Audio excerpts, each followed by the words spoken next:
And away we go. A Friday here. Picks and rolls. Sean Bray, Sean Barnard. Of course, Sean covers all things 76ers and the association for us here on The Gambler. And of course, last night, not the way that we drew it up. Sixers on the road and got lumped to the Indiana Pacers. And that game, to be honest with you, is over as soon as it started. Yeah. We'll get into that more a little bit here. 134, 122 is your final score. We're going to take a look at the standings. We're a tad over the halfway home point in the season. We'll get you updated on all the news and notes from around the league as far as rumors are concerned. And we got a little all-star conversation to get into as we got some fresh blood out there as far as the starters. But Sean Barnard, how we doing today, sir?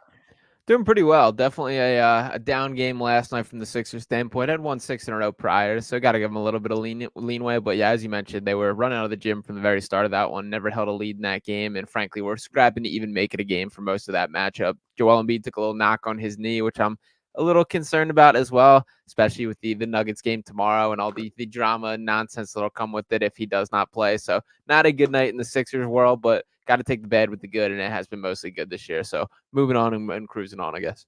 Yeah, unfortunate though from the gambling perspective. That was an easy spot to take the Pacers. Look, that's Monday morning quarterback revisionist history. Guilty. But I'm kicking myself. I didn't have any action on the game. We were having some fun, behind the scenes. How many will Joel go for? What did he finish with? 31? I think Yep. I swear to you, I go, watch, he's only going to finish with 31, and people will be like, boo. But I mean, this guy's average, and what's his average? Is 34 this season, 33? 35, yeah. 35? Jeez. So it's like, but that the Pacers right from the jump wanted that game. That game meant way more to the home team than the 76ers. And I know that, in the grand scheme of things, as far as NBA is concerned, start to finish, you're going to see a bunch of lead changes and no lead is safe.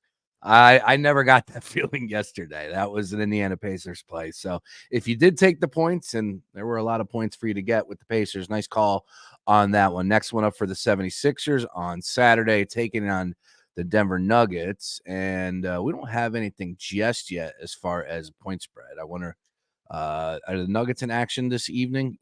No, they played last night. I believe they're off tonight. I'm pretty sure, but Yeah. there is a little bit of concern with both the availability of Jokic and Embiid. So I would not expect the line to show up until there's clarity on in both directions there. That's exactly right. Good call by you. All right. So we do have 8 games to get into. Anything else from the Sixers perspective again?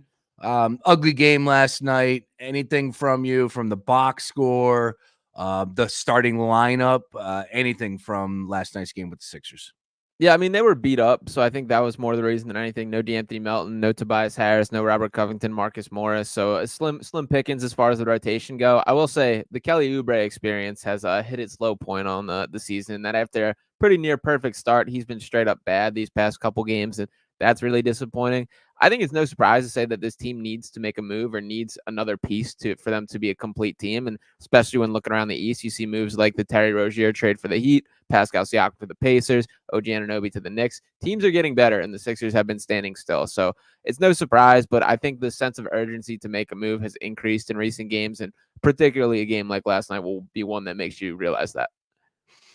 All right. And again, yeah, a lot of players out for the Sixers, so no surprise as far as the result. But Oubre finished with 4 points. Pat Bev finished with 4 points. Maxey with 22. His total was 29.5. Embiid, 31, as we pointed out. Batum started with 10. And then you got Martin with 11 and House Jr. in there with 10. Everybody got some PT last night. Man, they went deep. The bench got some work yesterday. All right, let's go ahead and, anything else from last night as far as the card is concerned? And the big one for me was the Warriors ended up losing that game to the Sacramento Kings after getting, that victory when they came back against the Hawks. Of course, heavy hearts out there. Lakers found a way to win pretty impressively over the Chicago Bulls. Not much about the Bulls, more about the Lakers, who that's when we talk about the standings. That's one of the things that jumped off the page at me. And then the Knicks, 122-84, smashing the reigning champion Denver Nuggets. What else stood out to you from the card last night? Yeah, the Knicks are the real deal is one of my takeaways, that this is a complete team and a team that nobody should want to play. That they're scrappy, they're hard nosed, they don't roll over, and they don't really have a true weakness. That the real question is going to be the top end talent that Julius Randle, you can have your opinion of. Jalen Brunson, I'm 100% sold on this guy. I think Randle's the big question mark there, but there isn't really a weak spot in that team. That they're pretty complete. They play together. OG Anunoby, just a clean fit on the team. I've been very impressed the way things are settling. That it feels like he's already trusted more than RJ Barrett ever was there. So interesting there. The Knicks are a scary team to me. And I will say, I'll give De'Aaron Fox and D'Angelo Russell each a little love. That D'Lo shooting the lights out from just a pure basketball perspective right now. He was red hot last night and was a driving force in that Lakers win. And De'Aaron Fox really continues to fly under the radar, forget how good he truly is. Had a game-winning stop against Steph Curry last night before Curry could even get a game-winning attempt off, and was really good down the stretch as per usual. So another 30-point game for him. He is that closer for the Kings there, and don't write off the Beam team completely is I guess what I'll say for Sacramento. No, definitely not. To D'Angelo Russell, wasn't he in tears on the bench like a couple days ago, a couple games ago? Like, is that based off of rumors that he was getting traded? Is that why he was upset? I would have to assume that there was something else there. It was a weird video that came around. I can't Yeah. imagine that's why he was crying. It wasn't like Are they gonna move him? Well, he's potentially part of a deal.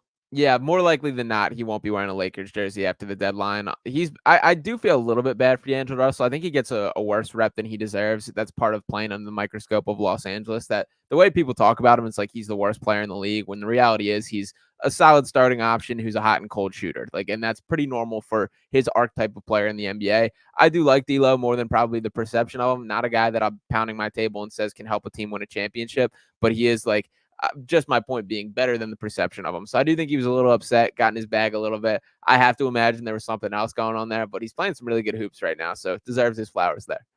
8 of 13 from downtown. I've always been a D'Angelo Russell fan, and there was with the trade talks of with the Harden nonsense previous, like Ben Simmons, going back to Ben Simmons, because D'Angelo was with Minnesota, I think, at that time. So, there was a deal, and I talked about D'Angelo Russell then. Of course, he was in the draft, well documented with Okafor, and that one, I've always been a fan of his game. I'm with you, like, not trying to make out him to be something that he's not. I like D'Angelo Russell as a player, and as you pointed out, playing really well as of late. So good for him.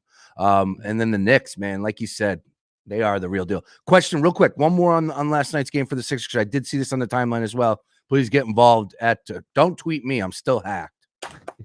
At Fox PHL Gambler, of course, streaming on all of the platforms as well. Somebody said that the Pacers are a bad matchup for the 76ers. And if that was a first round matchup, they would be concerned. What do you say to that? I think they're a bad matchup for anyone. Just the pace they run and gun, specifically for the Sixers, when you have a Joel Embiid, who's obviously more of a half court presence, a guy that likes to play in the post, do his thing. So I certainly would not be thrilled if that is the matchup. I'm not worried that the Pacers would beat the Sixers in a 7-game series. I think it's probably Sixers in 6, which is not really what you want out of a first round matchup. I do think the Pacers would sneak a win, probably 2 wins in that series. But we've seen this, like they went deep in the in-season tournament, which I don't think was a fluke. I think that would be a bad matchup for the Bucks as well. That's kind of how I'm hoping the cards shape out, that it's a Pacers Bucks, especially with the added intensity of the little bit of a rivalry growing there. So I'm certainly hoping the cards fall that way, but I don't think it's Sixers specific that the Pacers are a particularly bad matchup. They just run and gun like really no other team in the NBA right now. So they are tough on a night-to-night basis, but I do think over the length of a 7-game series that there are adjustments that can be made to shut that team down a little bit. They're good, but I still think they're a notable notch below the top 3 of the East at least. Playoffs started today. Sixers would take on the Pacers in a first-round matchup. Knicks and Cavs in there at the 4-5. 1-8 would be the Celtics and the Magic, and 2-7 would be the Bucks and the Heat. Woo! Yeah. That's a good series to get it started. See ya. I wouldn't say that. Repeat of last year. Yeah. I think Milwaukee is going to get their bounce back. Again, defensively, no idea if that gets corrected, but I do believe that they get a little bit more swagger, play a little loose, and again, they're not playing up to their level, and they haven't been all season. But as I have the standings in front of me, 31-13, Sean, it's a pretty good start, right? Yeah, absolutely. And kind of to your point about the matchups with those is none of those teams are cakewalks. That I do think the East is deeper than it's been in many years at this point. That like the Miami Heat scare me as a first round matchup even more than the Pacers. The New York Knicks in that same exact kind of conversation. So depending on how the cards fall, and the Cavs aren't a team to write off either. That they'll give you a fight as well. So that top seven, and I'll even throw the Magic in there as number 8. Those are all legitimate playoff teams. And when you kind of think back to past seasons when we're talking about first round matchup with the Raptors with Pascal Siakam is their best player.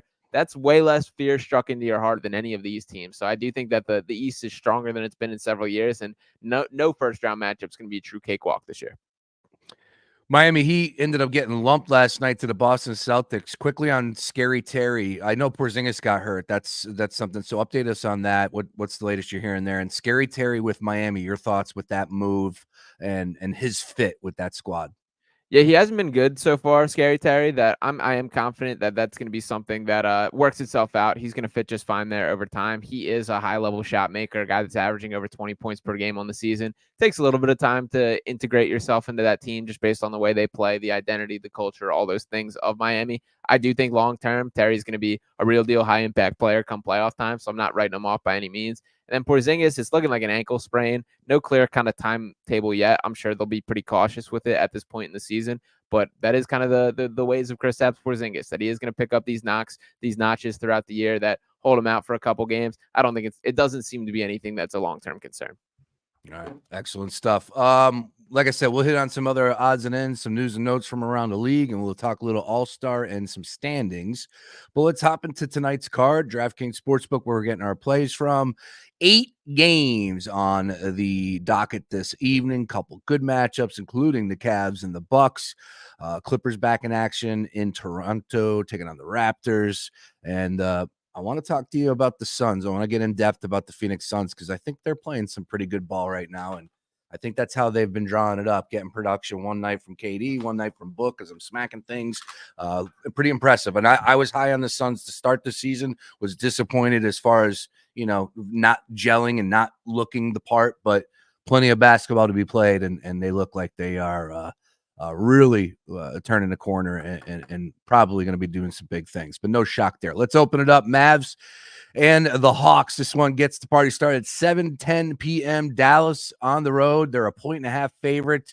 244 is your total in this one. What's going on in this matchup here, Sean Barnard?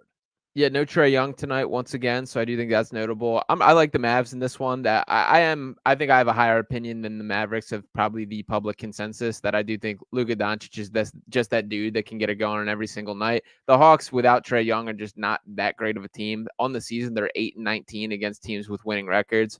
That the Mavericks, even with going through a little bit of struggle, still 24-20 on the season, just 2 games out of a top 6 seed in the West. And I do think that they have a real chance of climbing into that. This is the type of game that I think they take care of business, travel down to Atlanta and get the win. That the Hawks won't go away. It's a 1.5 point spread, which I think is pretty fair. But I do think that the Mavericks ultimately cruise to a win here. Yeah, kind of like the Mavs too. I hate betting against Atlanta on a Friday night in Atlanta, but they're a different squad. Of course, down a player, still dealing with all those trade rumors, and that team's going to be completely dismantled. Hopefully, that's the case. I'm sure somebody's going to get Murray. Everybody's speculating, so somebody's going to get him. But I do like Dallas in that one as well, with a high total of 244. Whew, good grief. All right, next game up. Let's talk about the Houston Rockets and the Hornets. This one's also going off at 7:10 p.m. 5.5 point spread for Houston on the road in Charlotte. 233.5 is our total. Charlotte split last 4, so they're 2-2. Houston losers of 5 out of their last 6. Who's going to suck less here tonight? Houston, though, given 5.5 on the road. That's telling. Yeah, I probably roll with the number to cover there. That this to me feels like a bit of a crapshoot game. Been disappointing to see how much that the Rockets have fallen off from a team that early on in the season I was starting to buy into the way that they were playing. They haven't looked like that team. Jalen Green specifically is a guy who has jumped out to me as I saw an interesting side by side of him and Jordan Poole's numbers recently that it was pretty concerning, I would say, from a efficiency standpoint, turnovers, all those things. So I think Jalen Green is falling out of favor for the long-term vision in Houston, and that is straight up disappointing to watch. I think the 5.5 is just too much here, so I'll take the Hornets to cover. Brandon Miller playing very well lately, like one of the best rookies in the league very well lately, so hopefully he can keep that going. I think that's just too many points, and I'll keep it to stay close in this one. All right. Next game up. This is definitely going to be a game that has my attention, has a screen. It's the Suns and the Pacers. We just watched the Pacers last night. What's the latest with Halliburton? Is there a chance he's going to be questionable tonight? Is he still out? I believe still out tonight. I'm pretty Still sure. out. Yeah. That line would probably reflect that. 5-point Yeah. spread. Phoenix favored. 243.5 is your total in this one. Last time up for the Phoenix Suns, really impressive dub over the Dallas Mavericks. They trailed early and they fought back and won on the road. You haven't even had people from the stands yelling, Luka, get on the treadmill, getting kicked out of the game. Wild. Anyways, for this one, though, 5-point spread. Again, the Suns have just been playing some great basketball. They are now on a 7-game road trip. This is game 2 of it. They've won 12 out of their last 15 games. Pretty impressive run by the Phoenix Suns. Sean Barnard, your thoughts? Yeah, I'm rolling with the Suns here and taking them to cover the number at -4.5. They've been the hottest team in the NBA of late. That they've won 7 in a row. They're also 5-1 straight up in their last 6 road games. And with this Pacers matchup specifically, 7-3 in their last 10, and currently on a 5-game winning streak. So they have had the Pacers number from a matchup standpoint. And beyond that, I just think this team is starting to click in a way that I haven't seen from them all season, to be honest. That finally a little bit of consistency for getting these big three, these guys on the court at the same time. I think Nurkic has been pretty fine of late, which is notable there. I'm curious what they do with the deadline and kind of how they change things up. Saw Miles Bridges report floating around there. I think Matt Ishbia would be totally embracing the just playing 2K my career or drafting his own fantasy team. If that is the case, they would be way better off getting maybe one more high impact role player than swinging for the fences like that. But I do think for the time being that the Suns are playing really good ball. Pacers coming off a tough back to back. They rotate guys in kind of like a hockey line. So I'm not going to doubt that there won't be some sort of fresher legs than most expect in this one. But I think ultimately that these Suns just have better overall top end talent, that they have the wheels to run with this team a little bit better braced than a team like the Sixers were last night. So give me the Suns to win and cover that -4.5. Just played a couple games ago. I want to say last week, over the weekend, and it was a 7-point victory for the Suns in Phoenix. No Halliburton going in that one. From the player prop standpoint, who did some stuff here, just looking at the box score, you had Buddy Hield. He went for 18. I think he led scoring for the Pacers in that one. Phoenix on the flip side, that's when Durant dropped 40. Was that the game winner? Did he? No, because 117, No. 110. That's right. Yeah. So they won by 7. Anyways, he dropped 40 in that. Beal 25, Booker 26. What's their flaw? Give me 30 seconds on the Phoenix Suns. I don't think they can go out and make moves, right? They're completely tapped out as far as that's concerned with the moves they made in the offseason. So what is their flaw, and can they do anything to fix that in your mind?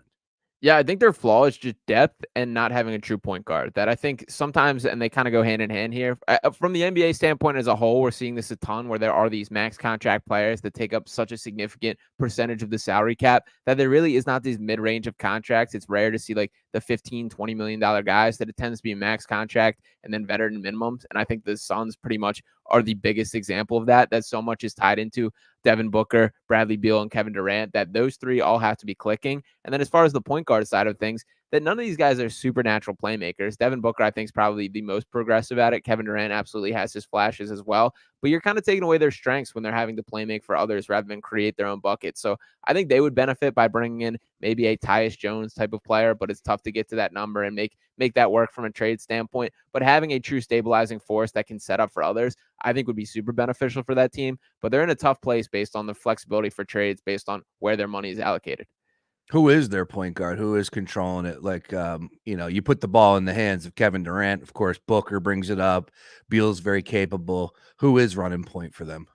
Booker does it a lot. They kind of rotate. I would say Devin Booker is the primary point guard. That's Okay. essentially how their offensive run. There are And it's stretches tough. where even like a Grayson Allen will do it, which I don't love either. But Booker's been the guy. His assist numbers are been through the roof for most of this year, so I do give him credit for being capable of doing it. But that's just not the best version of him as a basketball player. That you want him Yeah, scoring the ball, you want him running off screens, having catch and shoot opportunities. So I don't love that he's being forced to do it.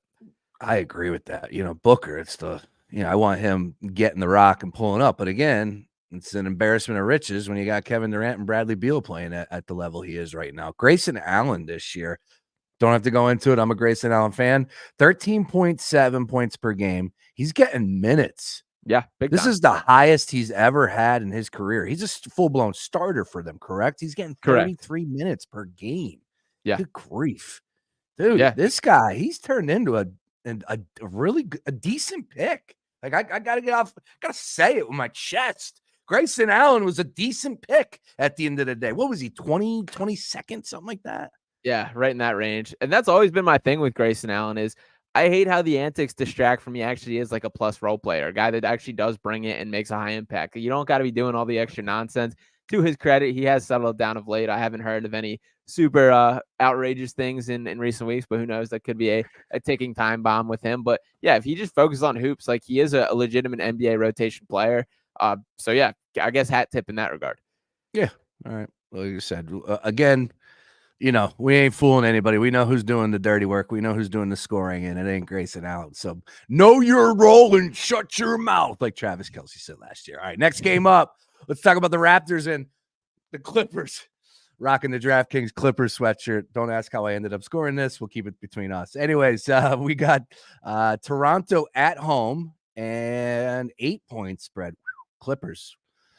You can make the case that the Clippers are the best team in basketball. I would say Boston, but there are plenty of people out there that would tell you the Clippers have it right now.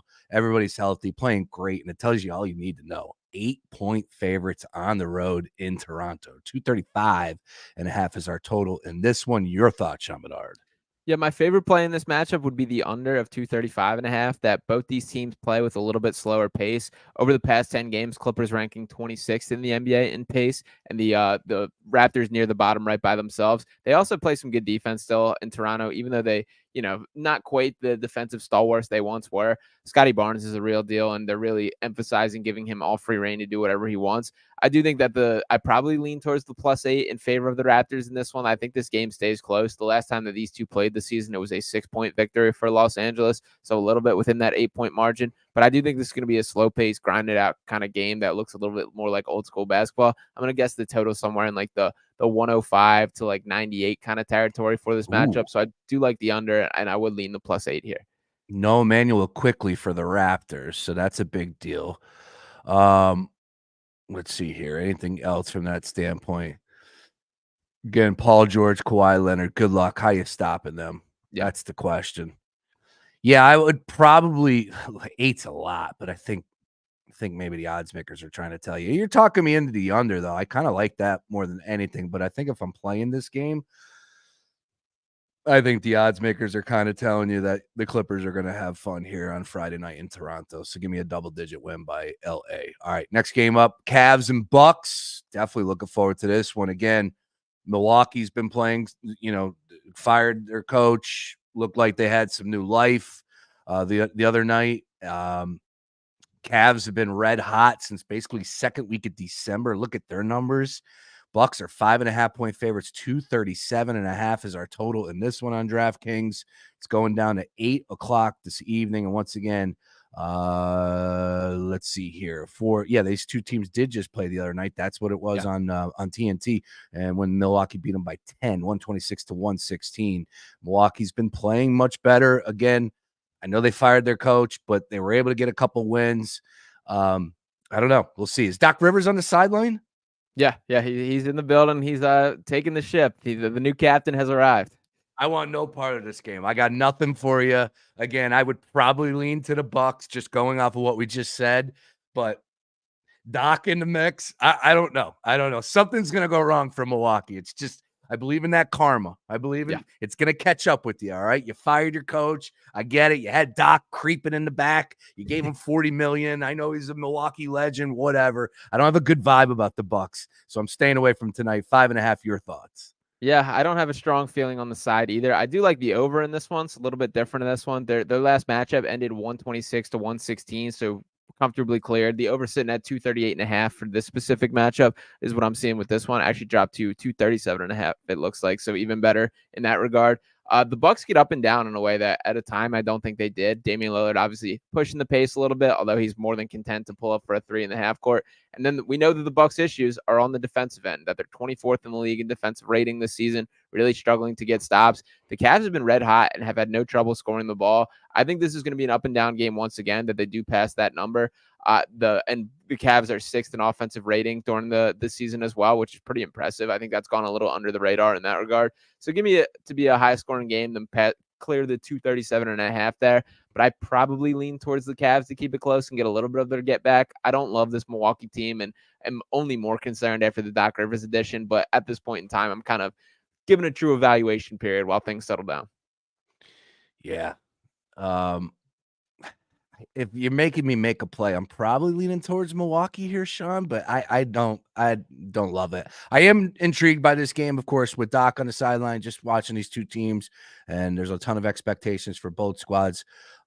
Cleveland was another team, a lot like Phoenix, that I was thinking that they could do some damage coming up in the postseason this year. So no surprise that they're playing well, but this is a tough matchup once again going up against Milwaukee on the road here.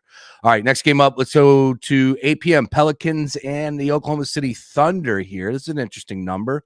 Pelicans point favorite at home, 239.5. What do we need to know here, Sean? The Pelicans have been absolutely balling, and Vegas is buying into it, is what I guess we need to know. That over the past 6 games, where is this? Over the past 6 games that the Pelicans have had the 125.3 offensive rating, but I would like to point out that it's coming against the defenses that rank 22nd, 15th, 28th, 20th, and 12th. So it could be a little bit of fool's gold, and that's kind of the direction that I'm leaning. So give me the Thunder to get the money line win in this one. I'm all in on this Thunder team that I think people still have a little bit of hesitancy to make them as like legitimate, like high level, ready to compete right now. I'm all in that. I don't need to see anymore. They check every box that I see. And even Shea had a rare cold game the other night I was watching, and Jalen Williams was the guy step up, drove them home, hit a couple cold-blooded shots right down the stretch. So the fact that they have those type of other options, we saw a little bit of the Chet and Wemby going at it the other night to produce a blowout win for the Thunder there. That was quite fun. So I love the amount of ways they can win this game. And I will point out for Pelicans, part of that increase in offensive rating, they're putting the ball in Zion's hand as a playmaker way more, which is cool to see. I think it has helped revitalize his game a little bit. And from my eye, it does look like he's cut a little weight, is moving a little better out there. And I'm seeing a burst from Zion that I didn't see earlier on in the year. So that is good to see. If that's here to stay, that is reason for optimism for the Pelicans. But ultimately in this game, I think the Thunder go down to New Orleans and get the win. Yeah, both teams have been playing really well, as you pointed out. They did play way back on November the 1st. New Orleans ended up edging them in OKC 110-106. Oklahoma City, man, 8-10, I believe that they're on right now. Yeah. And SGA on an off night scored 32, if that's the game that you're talking about. Still went for 32 in that game, but still just an amazing player this year and rewarded as he's an all-star starter. We'll come back to that a little bit later. Yeah, the Pels have been tough. They definitely been playing a lot better, and they blew out Utah the other night when I was on Utah. So I got on Utah on the live line, actually. Took that in game. Haven't really been betting the last 3 nights anything before the start. Been weaseling my way in some live action. So ho-hum. Took a beating last night. I texted Jansen about the Australian Open Joker. And you should read the text. I'm like, dude, I can get him live right now at plus something. He's like, he's not losing. I'm like, all in. Yeah, woke up to that one. Not good. So we need a winner tonight, Sean. Yeah, we need a winner. So let's keep it moving. All right, Orlando and the Memphis Grizzlies here. Orlando favored by 6 on the road, and Memphis 212.5 is their total here. When it comes to Orlando, look, they have that look at times, but then there are times that it's just like a young team. Last time out, they ended up getting smashed by Cleveland 126-99. That was 4 nights ago, so a long layoff for the Magic here. For Memphis, again, just a world of hurt, but have been winning games. Last 2, Toronto and on the road in Miami, both victories there. Your thoughts? 6-point spread back in Memphis this evening, Sean Barnard. Yeah, Memphis shown a little bit more signs of life than I think a lot of people gave them credit after the Ja Morant injury and all the other issues that they've had to deal with this season. Orlando's been underwhelming of late. That I think they started the season pretty hot, were looking good, and kind of have hit cruise control for a little bit. Franz Wagner back on the court, which I think is very notable for Orlando. That's actually my favorite bet of this game, that I would take the Franz Wagner over 17.5 points. That this is his 3rd game coming back from injury. He scored 19 and 17 points in that game, but both of them were blowouts in which he played just 28 and 24 minutes. So I think that with extended time, with a little more opportunity on the court, he does clear that 17.5 pretty comfortably. It's him and Paolo as the 2 heads of the snake down there. So I think he deserves a little bit more love in that direction. I like that. And I think I ultimately lead toward Orlando just having too much top end talent here, clearing that -6. It hasn't been as clean as most have hoped of late, but I still think that they just have so much more talent in this Grizzlies team. And as hard as they fight and as much as I give them credit for scrapping lately, there's just a talent difference that I think is going to be too much to overcome here. Yeah, you'd like to see some of these young guns get it going for Orlando because they showed some flashes in the Yeah. beginning of the season where it's like, man, this is going to be a good team. Now I know we talked about them in the playoffs, and I'm not sitting here saying they're going to be an easy out, but again, the Celtics just walked them. They had no issues whatsoever, and you're getting production from guys like Moncaro the way he is playing this year. Now Wagner's back in the mix, healthy. Suggs has been decent this year, in my opinion. Let me pull up his numbers. What's he doing this year as far as Suggs is concerned? I don't think it's going to jump out stats wise, but I think he's been awesome. He's kind of found that like Marcus Smart archetype of player, and Yeah. like the heart he plays with, the energy he plays with. He's a huge part of that team. So I'll give Jalen Suggs a little love. That loved his game since Gonzaga. He's kind of shifted things a little bit from instead of the end of game shot maker, which he was in college at a very high level. He's very much a do the dirty work, scrap, play defense, switch, slap the floor, and I love that type of player. He's embracing it, and I think like a big part of the heart and soul of that Magic team. Excellent. All right, next game up, final game on the DraftKings card. Let's talk about the Portland Trail Blazers on the road catching 3.5 against the San Antonio Spurs.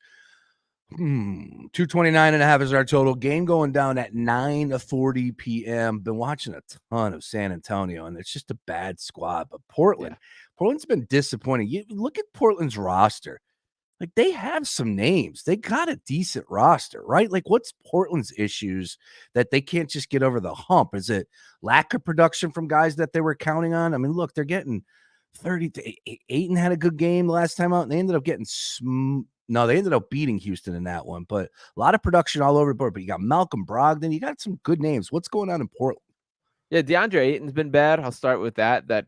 It's been really disappointing. I've been a DeAndre Ayton guy. I still think the talent's there, but there's just a real lack of desire in this dude. And not like some of these numbers are just him going through the motions. Like you just watch him through a game and there's just no passion or energy 12.7. 12.7.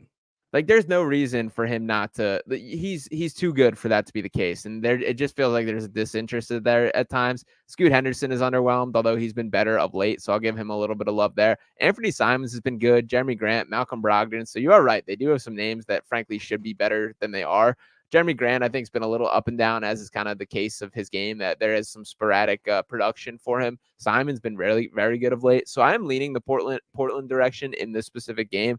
I do think they cover the +3.5, and I honestly kind of like them on the money line. But I think there's a little bit more top end talent there. Although Victor Wembanyama, the great equalizer of things, I also like the over in this one. I think both these teams can score the ball, particularly of late. That the Blazers have been getting up and down. So give me the over as an actual play. Over the Spurs' last 3 games, opponents are putting up 133.3 points per game, which is the most in the NBA. That's a ton of points to be given up. So I think this is going to be a running gun game that ultimately a lot are poured in the basket. Give me Portland in the over, and hopefully that the Trailblazers can figure something out. I'm going head to head with you. San Antonio should not be favored in this game. Vegas is putting that one on a platter. Spurs double-digit win tonight. Wow. Okay. 3.5-point favorites. What are they favored for? How? Like we just watched the Spurs. They're terrible. Yeah. Again, Portland's crazy. Is Chauncey Billups number one? Is Chauncey Billups on the hot seat? Number 2, did their expectations go out the window when they traded Dame? And did they get anything returned from the standpoint as far as picks are concerned? I know the players that they got, but are they going to be able to change things up in this offseason or make some moves from any of the deals that they've been able to make? Yeah, I mean, Scoot Henderson's kind of the piece that is supposed to be the long-term future. I'm curious what the outlook is with Simons, who's obviously a little further in his developmental arc. They're also going to add a pick. They're definitely going to flip Malcolm Brogdon for something. He's kind of just been sitting out there in no man's land since he kind of got caught in the crosshairs of the Dame Lillard, Drew Holiday kind of swap, that he's just kind of chilling out in Portland, waiting to be grabbed by a contender. Could be the Philadelphia 76ers. I would absolutely be open to that.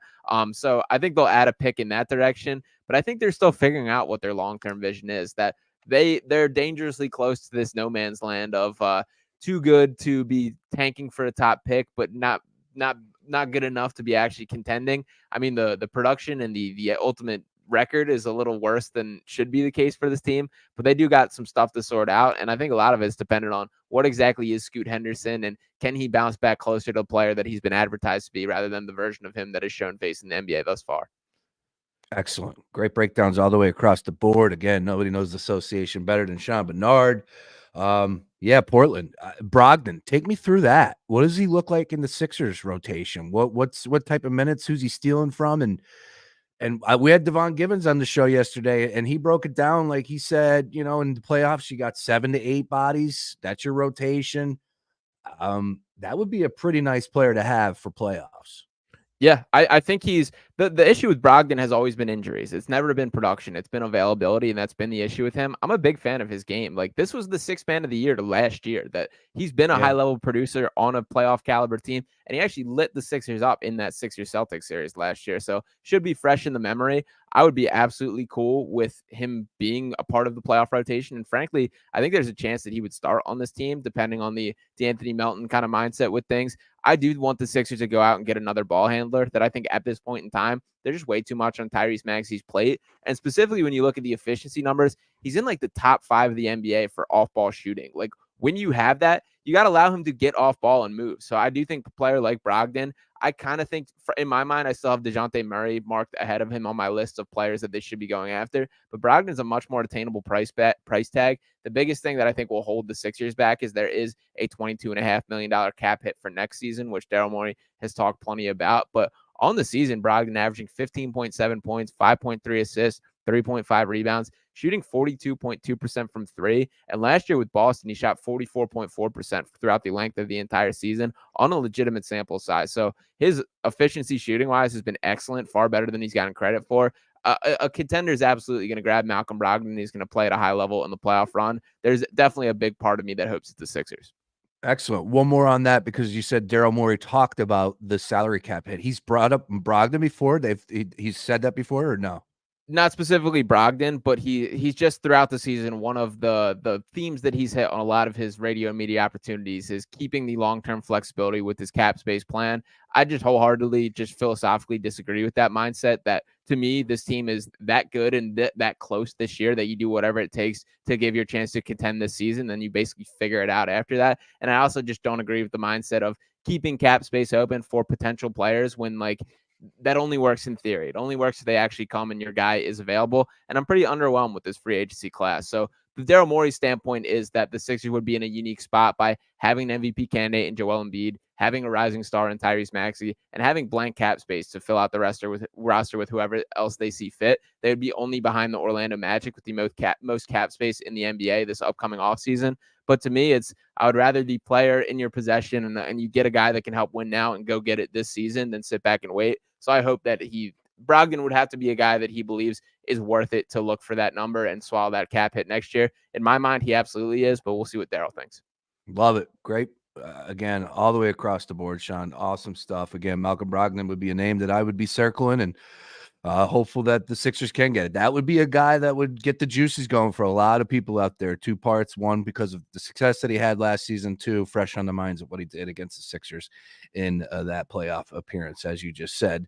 All right. Well, as we always do here on Picks and Roll, 1 winner for the people, best bets. But we only give you 1 because we like to keep it simple, and we want to give you that green check mark. Sean Barnard, where are you going on this lovely board today? My best bet, I'm going in the player prop department, and I'm rolling with Franz Wagner over 17.5 points. That I am a Franz guy. He's getting back to the player that he looked like to start this year. Moved up to 18.5 now, which is disappointing, but I'm still taking that at -105. I think Wagner gets back in the 20+ in this, and I think he's going to have a little bit more time to do it than has been in the case in either of his first 2 games back. So give me Franz Wagner, the over 18.5 there. Go Spurs, go. Lock it in. Rolling with Wemby. Wemby. You know what? I might just fire up the ladder and see what I can get on Wemby as far as 3-pointers. Wait, is he plus money on over 1.5 still? That's what he was. Over 1.5 at plus 130. I'm telling you right now, I'm taking that. I'm taking the Spurs. Let's see the player. I'm going to get myself in trouble. That's what I'm going to do. 23.5. I'm on the over. All right, let's go. He dominates tonight. He eats DeAndre Ayton's lunch. All right. I'm ready for this one. I do like that as a matchup, that Wemby is a guy, and more so, I think whenever there's these big skinny guys with no meat on their bones, so people always kind of assume that they're kind of soft. Wemby is not that he brings it from an intensity standpoint. He brings it from a physicality standpoint. And I think that there's going to be many moments in this game where he gets the better of DeAndre Ayton. So that will be a fun one to watch. And Ayton better have at least some ounce of energy and effort in him. And there's been a lot of nights where he straight up hasn't this season. So I do like that, the Wembanyama play for sure. Excellent. All right. Quickly on this, LeBron James, shocker. He made another All-Star team. 20th All-Star selection. Insane. Crazy. And deserves every bit of it because he is just playing at such a high level still at this age. And it's just crazy. It's the only word I got for you is insane. As far as the All-Star selections, SGA over Steph Curry. Again, this was one more time. Could you tell the people and fill me in as far as how the voting went down for the All-Star starters? Yeah, so it's 3 groups. So it's across the board for all-stars, and the starters, obviously the top 5 of things here, but 50% fan vote, 25% NBA players vote, and 25% media panel vote is collectively how it's figured out. Excellent. All right. And I just can't, I love when people just don't give you a list. I got a video here on NBA.com. I wanted to be able to say, hey, oh, here you go. Giannis, JoJo, Tatum, Therese Halliburton, and much deserved, and Damian Lillard, LeBron, Durant, Joker, Luka, and SGA. I want to say, so when I voted all those times for Tyrese Maxey, those were the 5 on the West. Those are my 5, so that was easy. Definitely voted SGA over Steph. I know I had SGA in there, had Luke in there, had Joker, had KD, had LeBron. To the East, definitely had Giannis, definitely had JoJo, definitely had Tatum. I had Brunson, did not have Lillard, and I voted Maxey, of course. So Halliburton got no issue. Damian Lillard as an all-star. Your thoughts? Yeah, I think this was a miss. It's tough because there's obviously the like popularity part of this more so than the substance. Not that LeBron isn't deserving to be an all-star, but him being a captain, I think, is much more tied to him being one of the most popular players in the sport than the best player in the West so far. I do think Jalen Brunson deserved it over Dame Lillard. Ultimately, they'll both get in and both deserve to be in. I'm not shocked that Dame got the nod from a standpoint of popularity, being the second team in the East and kind of being put on a bigger stage this season after finally being traded from Portland. So I'm not super shocked by it. I'm not as outraged as most, but I do think that Jalen Brunson should have got that starting nod next to Tyrese Halliburton and Dame Lillard. He's been better in just about every category this year. All right. And will Maxey be on the All-Star team?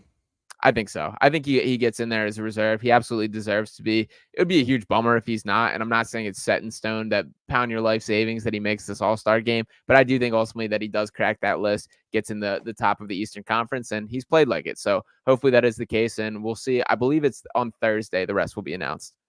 Excellent. All right, picks and roll here on a Friday. Sean Barnard, great stuff. Franz Wagner in Memphis. Good luck to him. And I'm rolling with the San Antonio Spurs. We will definitely record tomorrow. I know you're going to be live on the air with Tough Cover Show. I definitely want to get a picks and roll tomorrow because, well, if JoJo doesn't play or Joker doesn't play, scratch that. All right. Sure. But if he does play, if we get that matchup, we're going head to head. We're going to break that one down a little bit more because it's going to be a fun game. And man, basketball fans all across the globe want to see that. We got a treat the last time, so give me more of that. And everybody said the same thing. It's like, I can't wait to see what happens in Denver. And here we are. And it's real. JoJo got that. He got an injury. So do you think he plays? You think he powers through it? I'm nervous. From my eyes last night, it looked like that. It was scary when it happened. It looked like a notable knee injury to me. He stayed in the game. He played through it. And then after halftime, he wasn't moving quite the same. So by my eyes, it looks like it kind of tightened up at halftime. I'm nervous that after a full night of sleep and actually resting it, that it tightens up even further. So I'm not locking and saying that Embiid will be on the court tomorrow. I hope for every sake of me that he is, just so there's none of the ducking Jokic nonsense and putting that in the missed category, MVP, all that stuff. So I hope he plays, but I'm not as optimistic as I would like to be. Speaking of MVP, that count goes down to 6. Yep. Devon said he thinks he plays. Devon Givens on yesterday's show said he thinks he plays. He thinks he makes it. Where are you at? You still think he goes over? I don't. I don't think JoJo plays enough games. I've been on record. If he plays I don't think he tomorrow, does. he'll get to the 65. I think tomorrow it depends if this is an injury. If this is just like he knocked knees, which is possible, like we've seen that, and that's essentially what it looked like, that he went knee to knee, which we never know what the outcome is. If this was just like a quick one of those that he shakes off and he's fine, I do think that he plays. I think Embiid's going to make every effort to actually hit this number. I think his mindset is he's being honest when he got in the season that he didn't care about the MVP. And then all of a sudden he's playing at a historic level that there's no doubt he's the MVP if he gets this number. So I think he's kind of changed in that part of things of, all right, let me get on my giddy up, make sure I'm hitting all these games, playing, and make sure I'm getting to the number. So I'm still locking in that I think he does, but that would take my optimism would sink pretty significantly if he doesn't play tomorrow. Agreed. Great stuff, Sean. Good luck on all your plays. Looking forward to hearing you tomorrow on the Tough Cover Show, live on the Gambler from 11 to 1. And, of course, we'll be live over the weekend for all things picks and roll. Who you got in the AFC Championship game? You going Chiefs or you going Ravens? Unfortunately, Chiefs, especially with the number, I think taking the number is the smart move. That I think this is going to be a game that goes down to the wire. But it's whenever you're getting Patrick Mahomes and Andy Reid at plus money, it's tough not to take it. And who you going with the Lions or Niners? Niners, and I do think that they cover the number. I want to be a Lions fan, but I think just every ounce of me thinks that San Francisco takes care of business, and that I think the more entertaining game will be Chiefs-Ravens. That's what I'm more excited for sure. And while the Lions are the great story, and I would love to see them win, I think 49ers take care of business pretty comfortably there. Restore the roar, Detroit, baby. Let's go. I'm all in on Detroit. Hope they go out there and smack the Niners around. It'd be great. Looking forward to this weekend, Sean. Great stuff as usual. Be sure to follow Sean at Sean_Barnard1. That is the number 1. And as always, if you missed anything from Picks and Roll or any of our podcasts, at FoxPHLGambler.com.